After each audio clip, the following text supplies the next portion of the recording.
Vamos entonces a continuar con este programa y ahora lo que vamos a preguntarnos en nuestra primera mesa de trabajo son cómo deben ser las atenciones a los niños, es decir, cuál es la dimensión que tiene que tener una atención hospitalaria con un enfoque inclusivo, o si queremos usar las palabras de la doctora, integrador. Absolutamente fundamental y que debe ser uno de las patas de este trípode, ¿cierto?, que supone el abordaje médico, el abordaje educativo, desde, ¿no es cierto?, los contenidos, desde lo que se ofrece al niño como digamos lo que va a desarrollar, pero este componente socioemocional que es impredecible y que no se puede planificar, simplemente está allí, hay que empezar a pensar cómo hacemos para abordarlo.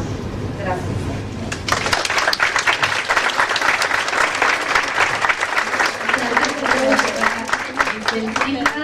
Y ahora vamos a terminar con esta ronda de expositores con las palabras de la doctora Zoila Cabrera, que como lo dijimos, ella es pedagoga y nos va a hablar de las necesidades de la atención de los hospitales, de los niños que se educan en hospitales y que quieren tratar de seguir su educación en hospitales desde el punto de vista ya de la pedagogía. Doctora Cabrera. Ah, me habían puesto que era doctor. Buenos días. Creo que también veces ya me han escuchado, entonces para mí es un poquito complicado hablar sentada. Creo que como docente, como profesora, necesito moverme por el ambiente para saber qué cosa, si me siguen o no me siguen, si estoy en la onda correcta o no. No disculparme.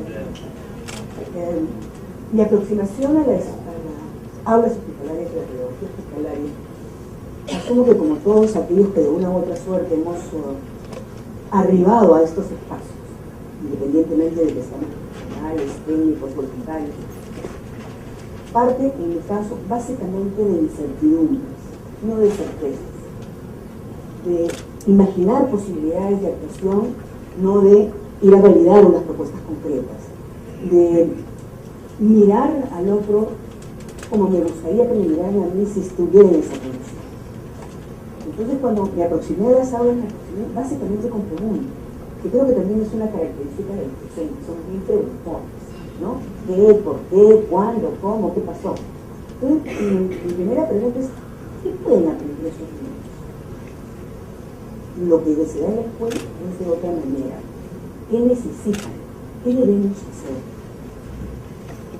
¿Cómo hacer que un adolescente que tiene su suero y transita por los pasillos decida dejar de deambular y entrar a un espacio, a un aula, que tiene ciertas condiciones?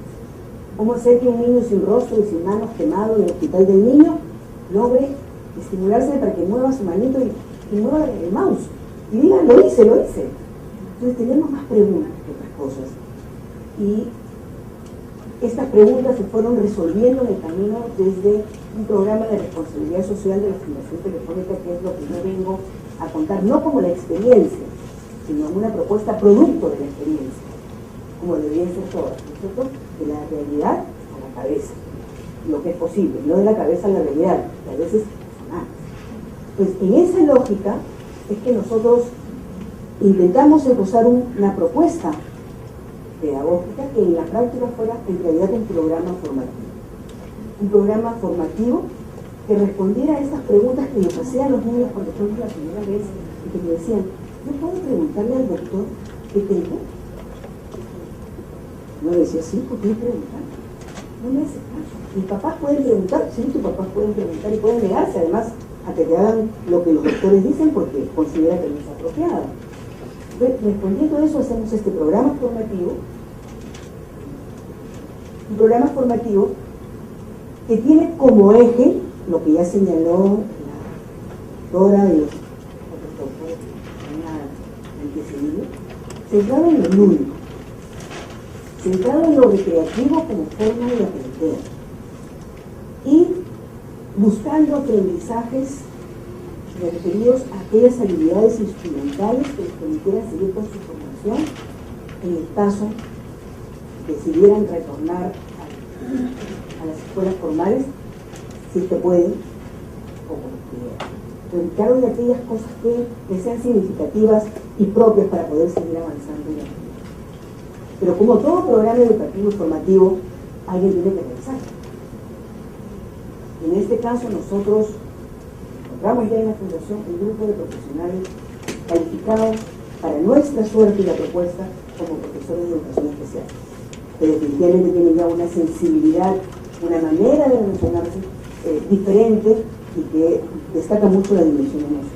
Con esta lógica que hicimos, hemos organizado a partir de una experiencia de 12 años que se lleva a cabo en 10 hospitales, 5 de los cuales están en 5 regiones del interior del país. Está con el interior del país porque mis profesores cuando vinieron de provincias, no, regiones del interior del país: Chiclayo, Arequipa, Cusco, Huancayo y Quito, y 5 hospitales en Lima: San Juan de Dios, María Auxiliadora, me voy a acordar, chicas, María Auxiliadora, Cayetano Heredia, INEL, que los acoge con una calidez impresionante. Tenemos 10 hospitales, 5 regiones de Lima, con 12 aulas y 16 docentes, no es exacto, ¿no? 16 docentes, y de eso es lo que voy a señalar. Hemos esbozado como una propuesta que a nuestro juicio, si se lograra implementar en cada hospital un aula, deberíamos seguir estas pautas. Y si se lograra realizar las aulas, deberíamos tratar de no formalizarlas, no hubo 10, porque si no, ¿qué cosa? No sé si se logra ver con precisión. La propuesta de este programa formativo tiene un fundamento que es la pedagogía de la ternura, tiene principios, dimensiones, una forma instrumental de conocer, una metodología y un material educativo. Voy a desarrollar brevemente cada una y si me paso, por favor, me dice el tiempo. Si hablo muy rápido, también. El fundamento no es una pedagogía de la ternura. El nombre mismo, cuando uno piensa en ternura, ¿qué te imagina? Calidez, abrazos, sonrisas, relaciones amigables, ¿no es cierto? Es lo que nos viene a la mente. Y de eso se trata. La pedagogía de la ternura es marcada dentro de la pedagogía hospitalaria porque estamos en un entorno hospitalario que señala determinadas maneras de forma de relacionarnos, nos impele, nos interpela para que sean los sentimientos y la sensibilidad la que esté en el marco de nuestro trabajo. La pedagogía de la ternura le pone el rostro humano al proceso educativo. Y es un poco más fácil con ella porque no es un ambiente formal como es el aula. Y la pedagogía de la ternura también nos permite, hay que mirar porque no todo mejor, repensar la relación docente-alumno. Porque todos los docentes, de mirarlo de manera informada, ¿no? Pero incluso los jóvenes, solemos ser un poco rígidos, un poco, no quiero usar la palabra inflexible, pero seguir toda una secuencia, ¿no? Que estamos habituados y que nos configura un estilo de enseñanza que ahí quedamos, ahí estamos, y que también sabemos no es de lo que. En este caso, la pedagogía de la ternura hace que pensemos nuevamente cómo tenemos que relacionarnos con los alumnos para poder lograr aprendizaje. Pero esta pedagogía de la ternura, que a veces por el nombre podríamos pensar que estamos aniñando a los niños y adolescentes o son siendo permisivos, no, la pedagogía de la ternura tiene como finalidad la exigencia de poner límites a las relaciones e interacciones con nosotros y a fortalecer aquellas capacidades que nos hacen estar bien con el entorno. La pedagogía de la ternura no es la pedagogía de la permisividad, es la pedagogía de la exigencia para avanzar, para crecer.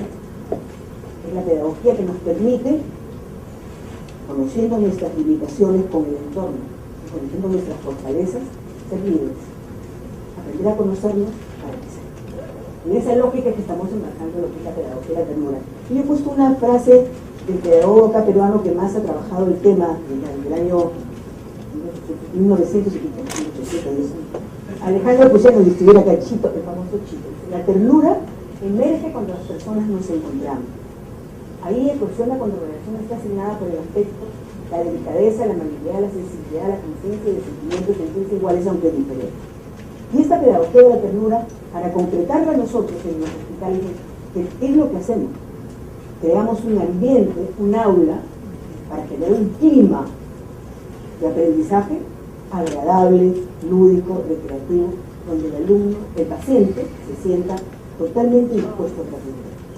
Creamos un estilo de enseñanza donde sea lo emocional y la ternura el piso para las relaciones y poder fortalecer capacidades. Y en esta pedagogía hospitalaria, más que conocimientos y contenidos, buscamos básicamente habilidades experimentales que ellos estén en condiciones de desarrollar, aportar y enriquecer. Aparte de esta síntesis de lo que es la pedagogía de ternura, porque muchísimo más rica, que conocen el tema sabrán, tenemos 4 principios rectores que los asumimos desde el comienzo del programa y que responden también a lo que han señalado de una u otra manera las personas que me han antecedido. El respeto a los derechos de los niños hospitalizados.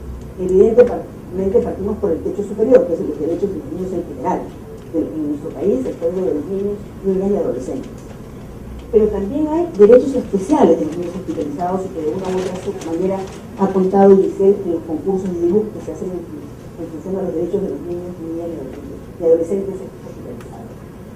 Estos derechos de los niños hospitalizados incluyen lo que es el derecho de la educación, el derecho a la salud, pero también el derecho a la respiración, el derecho a relacionarse con nosotros, tener espacios para jugar, espacios para educarse. Este derecho a la educación, el derecho de los niños hospitalizados, concreta para nosotros lo que es el derecho a la educación y el derecho a la inclusión, a no estar marginados de un derecho que les corresponde, independientemente del lugar en el que se encuentren. El segundo principio rector es el fortalecimiento de las habilidades instrumentales, que ya les había más o menos señalado. Nosotros, antes de contenido, pensamos en que hay que desarrollarse para todos los niños una expresión de todo tipo. Expresión oral, expresión gestual, expresión mímica, expresión artística.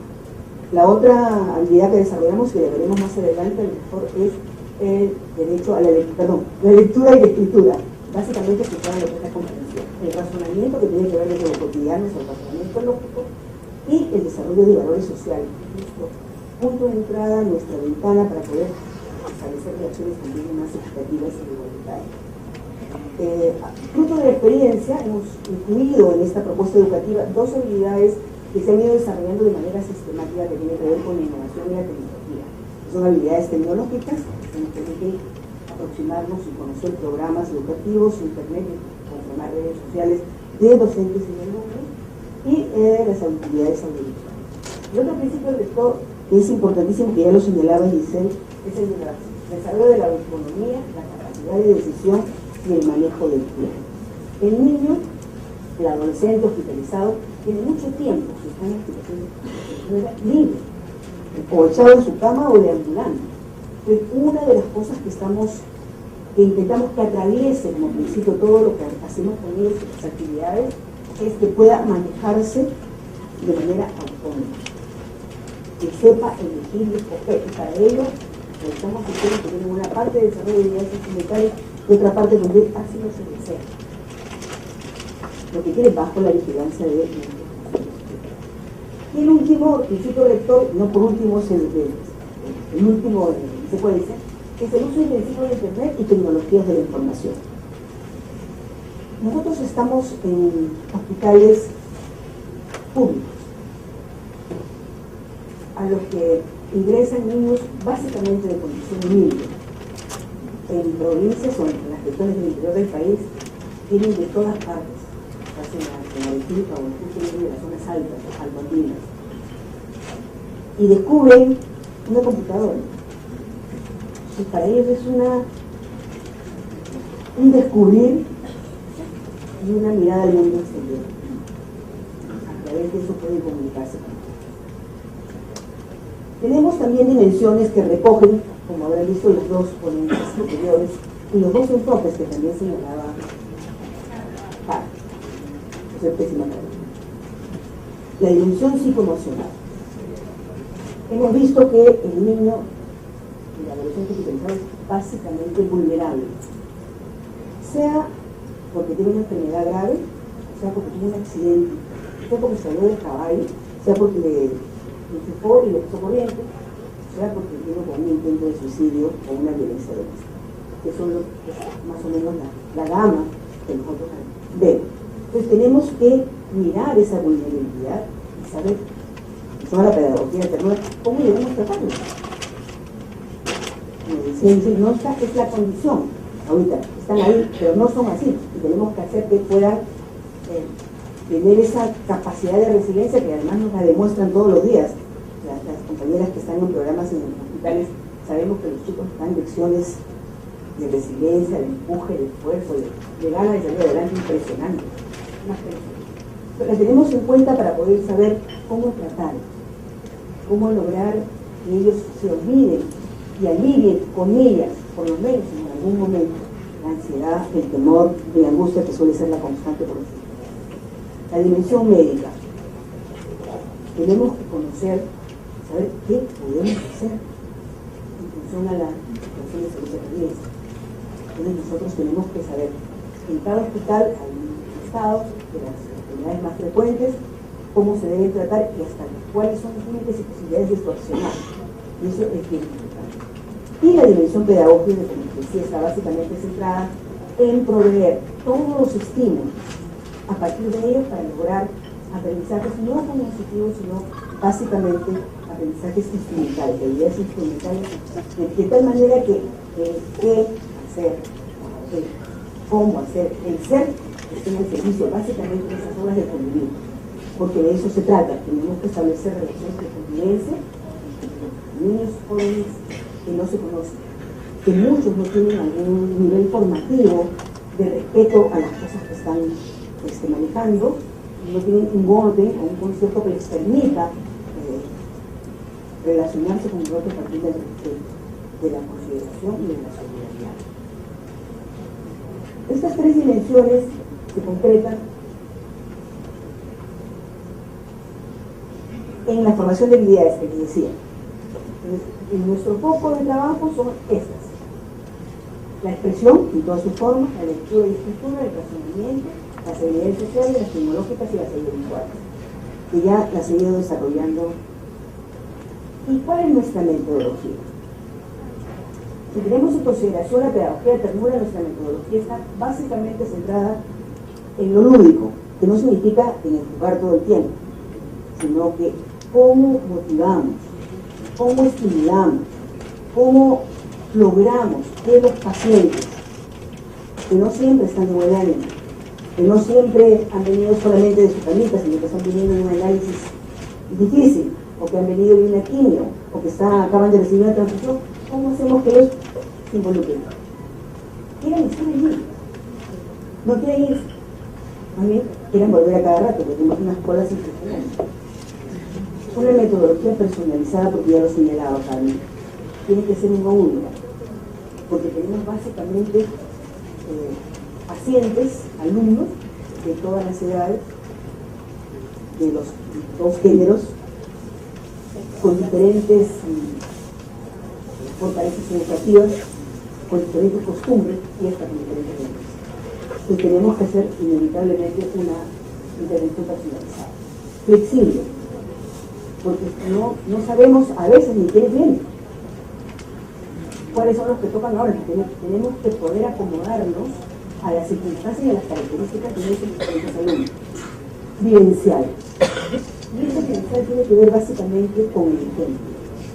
Las profesoras que trabajan en las aulas hospitalarias tienen que dar experiencia de vida y aquello que queremos formar. Queremos formar personas a través de la pedagogía de la ternura y las habilidades instrumentales. Y ellas tienen que demostrar que tienen un buen trato, que los están acogiendo como debe ser, que los están orientando para mejorar y que ellos son el centro de su trabajo y no ellas sus programaciones y sus actividades. Y multigrado, que responde a la diversidad, creo que la mayoría son que responde a la diversidad. La pedagogía multigrado básicamente es aquella que nos permite trabajar con diferentes tipos de alumnos, diferentes tipos de grados, no solo un solo tema que vamos a poder ir. Un programa, voy a dejar esto porque de verdad me lo estoy usando. Un programa de esta naturaleza que no está centrado en el currículum oficial, que está centrado básicamente en el fortalecimiento de habilidades instrumentales que le permitan después acceder en mejores condiciones a la vida cotidiana de sus escuelas o de sus familias, demandaba o demanda para nosotros el establecimiento de materiales educativos especialmente diseñados, en este caso de los módulos de aprendizaje. En el programa nosotros hemos llegado a la conclusión que todo programa educativo que busca implementarse en otros hospitales debe tener su propio material, que ha sido seleccionado en función de las habilidades que quiere, que permite organizar el trabajo pedagógico. En el caso de este aprendizaje lo hemos organizado en unas sesiones que, como les señalaba, tenía una parte básicamente de la habilidad instrumental y otra parte de manejo y uso del tiempo libre, que nos permite ir adecuando, simplificar autonomía y dirección apropiada. Y también creemos que, dada la naturaleza de un programa formativo centrado en lo lúdico y lo recreativo, la mayor variedad de materiales didácticos, como le llamamos los profesores, sean rompecabezas, cuentos, películas, papeles, todo aquello que les permita al niño explorar, observar, analizar, conocer, es bienvenido. Ellos lo usan permanentemente, se sienten nuestros pacientes en las aulas en una isla de la fantasía, porque es un ambiente en el que trabajamos totalmente diferente al hospital, totalmente diferente. Entras a un sitio donde todo te compele a quedar. Ahí estoy, ahí debo estar. Este es un ejemplo de los módulos de aprendizaje que hicimos para el Perú y que cuenta el programa, que tiene que ver con quién soy, que es la primera pregunta que se dice, que era también el primero de los módulos y que nos han permitido organizarnos de manera más o menos. Faltan 5 minutos. Pero esta propuesta formativa, integral, que busca desarrollar, fortalecer a los alumnos para que puedan estar en mejores condiciones para sanarse, porque está demostrado que pacientes alegres, motivados, optimistas tienen mejores opciones de recuperación más rápido, ¿no? Entonces, tiene como condición, otro como eso, el aula hospitalaria, que era un poco se las impuse, que tiene que ver con el aula hospitalaria, los docentes, el personal de salud, los padres de familia y las instituciones con las que se trabaja. Los docentes son no especializados, son docentes. Ha sido construido con ellos. Lo que se ha presentado ahorita como propuesta es una propuesta de elaboración colectiva, de permanente propuesta, elaboración, prueba y retroinformación para poder mejorarlo. Esto que he propuesto arriba es de las profesoras, del personal de salud que nos acompaña de manera permanente, de los miembros de la persona y el IEP, que es el que nos da todo el soporte de investigación y pedagogía. Los docentes que trabajan en un programa hospitalario, nosotros consideramos que tienen que desarrollar, con ellos debe desarrollarse 3 líneas de trabajo. La capacitación, asumida como una formación en servicio, que responde básicamente a las necesidades y a las demandas del entorno hospitalario en el que se mueve. En nuestro caso, hemos privilegiado todas aquellas metodologías y estrategias metodológicas para que puedan trabajar con pertinencia las habilidades instrumentales. Todos aquellos soportes pedagógicos que permitan resolver por millas de mejor manera la situación emocional de sus niños. En esa lógica hemos estado trabajando de manera permanente desde 2006 hasta ahorita con los docentes que incluyen diferentes modalidades de inclusión. También debe desarrollarse, para no perdernos en la propuesta, el monitoreo y la asistencia técnica. Este puede ser de acuerdo a los requerimientos y necesidades presencial o virtual.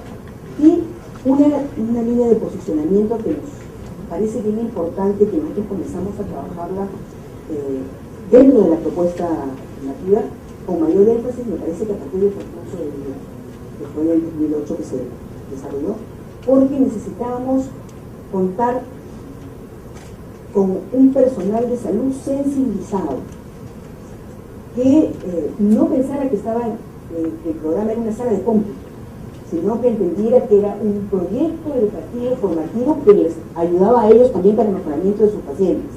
Entonces comenzamos a tener este línea de posicionamiento, interviniendo a través de los concursos que permitían posicionar a su hospital, primero a nivel nacional, porque competía con el concurso con otros hospitales, y luego a nivel global, porque el proyecto se desarrolla también ahora en Argentina, como ya dirá Arlet, Argentina, Chile y otros países.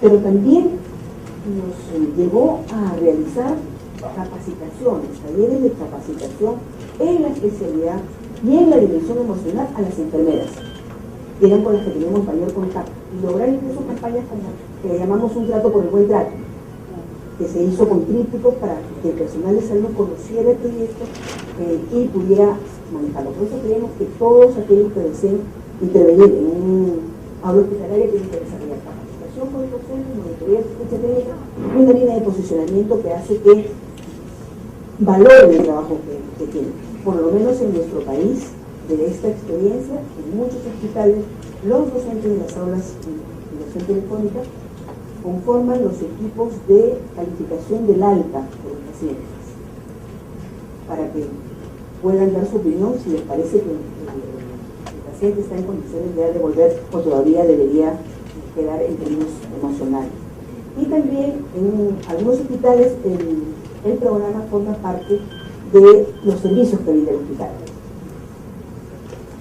En esta lógica, pensando que los docentes son el punto central del trabajo, si no, no podemos hacer nada, podemos tener una maravillosa propuesta y no podemos hacer nada. Es que se ha configurado, y creemos que lo ponemos a consideración para aquellos que quieran trabajarlo también en los hospitales, un perfil del docente hospitalario, considerando que en nuestro país no hay una especialidad de pedagogía hospitalaria, porque además no hay una ley que diga que en los hospitales tiene que haber un aula, ni los pacientes acceden al derecho a la educación de ningún tipo. Entonces, creemos sí que se puede, aquellos que nos aproximamos ahí, reforzar un perfil, porque las chicas, como les decía, tenían una formación de educación especial, pero hay que darles cosas más concretas. Entonces, hemos diseñado este perfil en la dimensión personal que apunta básicamente a ella como persona, a los docentes como persona, a la dimensión funcional que tiene que ver básicamente con qué tiene que saber para poder desarrollar el programa, a la dimensión social que es el foco, en el caso nuestro, que tiene que ver con los valores, que tiene que practicar y que tiene que enseñar. Nadie da lo que no tiene. Si ella no se forma de esa manera, si no la vamos puliendo y vamos logrando la especialización, igualito, el programa sigue siendo solamente. ¿Ustedes retornaron a la anterior un ratito? ¿Me queda un minuto? No, la otra. El personal de salud. El personal de salud que tenemos que tenerlo como aliado estratégico y profesional. Los padres de familia. Los padres de familia son aquellos que nos observan de manera permanente. Incluso quieren ingresar a las aulas, hay que sacarlos porque quieren que a su hijito le den la cosa y al otro no le den. Entonces, pero sí somos observados permanentemente con ellos. Y con ellos creo que un programa de atención hospitalaria tiene que tenerlos en cuenta para realizar actividades con ellos. Primero porque forman parte de las actividades, algunas actividades centrales, como el Día de la Madre, como el Día del Padre, o como el Día de la Enfermera. Ellos están ahí con nosotros y ven el trabajo. Entonces, ¿qué cosas creemos que tiene que hacerse? Creo que tendría que hacerse una atención con dos vertientes. Aquella que le permite manejar la situación de salud de su hijo, independientemente de lo que sea, y la prevención de accidentes, desarrollarse y para atender al paciente en su enfermedad, pero que incluye la dimensión emocional del trato. En esta cosa el trato es bien importante, que nos permite, en una sociedad tan violenta como la nuestra, que está cada vez más violenta, este foco en la pedagogía de la ternura no solamente se debe encerrar en la relación docente-alumno, sino que como pedagogía está en toda la sociedad y debe marcar y marcar todas nuestras relaciones. Entonces, el padre de familia, llegar a él para que sea una correa de transmisión, nos parece muy importante. Y quisiera terminar con esta alianza estratégica público-privada que ahora está tan de moda. En el año 2000, la empresa Telefónica a través de su fundación establece un programa de responsabilidad social con una alianza estratégica entre la institución y el MINSA como sector público. Se ha dado enormes resultados. Ahí está, para que vean que sí es posible, ahora que está en el tapete todo lo que es alianza público-privada. Que dio resultados, pero que dio resultados porque nos recibieron, nos acogieron, y esa es una condición de trabajo para nosotros los públicos. Tenemos que regirnos siempre a la instancia que nos acoge, porque tiene sus propios horarios, que tiene sus propias normas, sus propias reglas. Su prioridad es curar. Y ese es el centro, hacer que el chico, el adolescente, salga más rápido de la situación, y nosotros estamos ahí para colaborar con ellos en eso, para que pacientes estimulados mejoran más rápido. Esa es una propuesta que quería hacerles y agradecerles por su atención y su participación.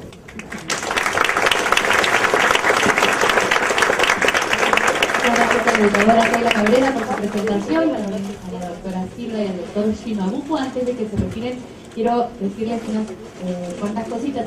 Vamos a hacer una pequeña pausa, estamos un poquito ligeramente detrás del programa, pero de todos modos vamos a hacer una pausa para que puedan comentar las interesantes exposiciones, comer algo, pero eso sí, regresan puntuales. ¿En cuántos minutos regresan?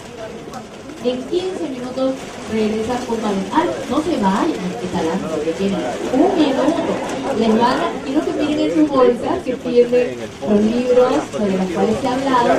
Y quiero que se fijen también que si quieren hacer alguna pregunta sobre estas exposiciones, después de las mesas de conversación de la segunda parte, también va a haber una parte de preguntas. Así que vayan pensando en sus preguntas, vayan redactándolas. Y nos vemos en 15 minutos. Ahora sí, salgan a comer.